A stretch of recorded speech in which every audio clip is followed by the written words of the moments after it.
A gente vai ter agora, daqui a pouco, está se conectando com a gente o nosso colunista Nelson de Sá, diretamente da China, né, em Pequim, para comentar essas notícias com relação à questão do avanço nuclear, dos acordos nucleares, o Trump reclamando que a China está fazendo testes nucleares, né?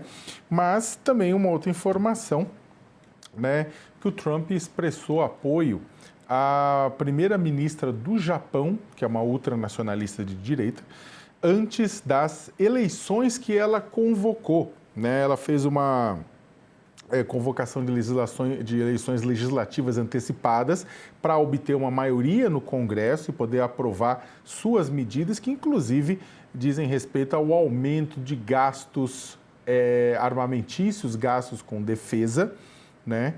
E também outras medidas migratórias, né, para a ideia de impulsionar o Partido Liberal Democrata, o PLD, né, nacionalista de direita, que é o partido dela, cuja coalizão de governo atualmente tem maioria bastante estreita no parlamento japonês, né? O presidente Trump falou que, olha, os resultados são muito importantes para o futuro do país. A primeira-ministra Takaichi já demonstrou ser uma líder forte, poderosa e sábia, que ama verdadeiramente seu país, afirmou ele na publicação na plataforma Truth Social, que é a rede social que ele criou para ele mesmo.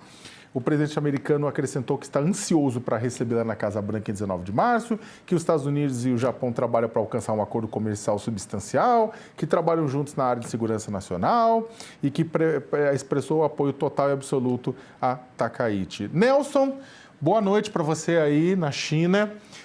O Trump expressa apoio a Takaichi no momento em que a própria primeira-ministra do Japão causa faíscas na relação com a China, né? Exatamente dado o seu histórico. Bem, o Japão, eu falo isso com conhecimento de causa, né? O Japão tem uma história imperialista no Extremo Oriente, de ocupação violenta, né? De invasão e ocupação violenta da Coreia, da China, da Indochina, dos países da região da Indochina. E isso, na verdade, boa parte dos políticos japoneses nunca se desculparam pelo que aconteceu. E há uma cobrança. E toda vez que há, inclusive, algum caminho, algum passo de um político japonês no sentido de abraçar essa herança, né, os outros países, China, Coreia, o pessoal, todo mundo se indigna. Nelson, boa noite. Boa noite, Léo. Boa noite, Josias. Enfim, o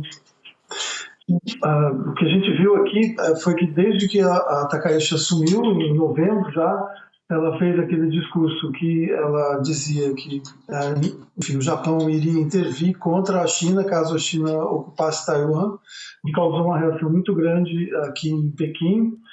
E, posteriormente, como o professor da ESPM mencionou, enfim, um assessor dela direto vazou que, enfim, havia uma proposta de construção de armas nucleares pelo Japão, em contraposição à China novamente. Então, o que a gente tem é uma escalada de ameaças de intervenção, enfim, conflito militar entre o Japão e a China, e isso está causando muita reação aqui.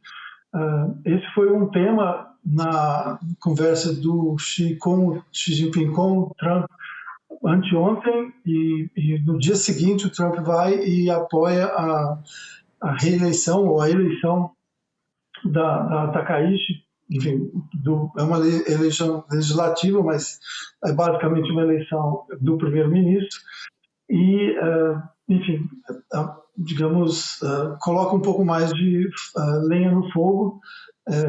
É algo que tem causado muita preocupação aqui. Eu acredito que o professor da SPM está muito certo. Há um crescimento de tensão e que se concentra em grande parte no extremo, como você estava falando, porque aqui no fundo está o foco americano.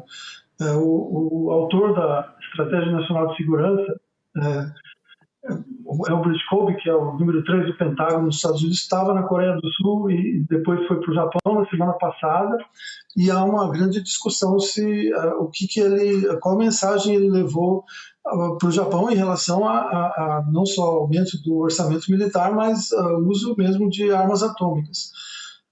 Lembrando que o Elbridge Colby é da linha chamada realista, ou de realismo ofensivo na política externa americana, que defende mais ou menos abertamente que países aliados dos Estados Unidos e mesmo armamentos nucleares. Então, há uma tensão de fato crescente por esse lado aqui, e que essa eleição no domingo, enfim, causa ainda maior apreensão. Nelson de Sá, colunista... Oi, fala Josias.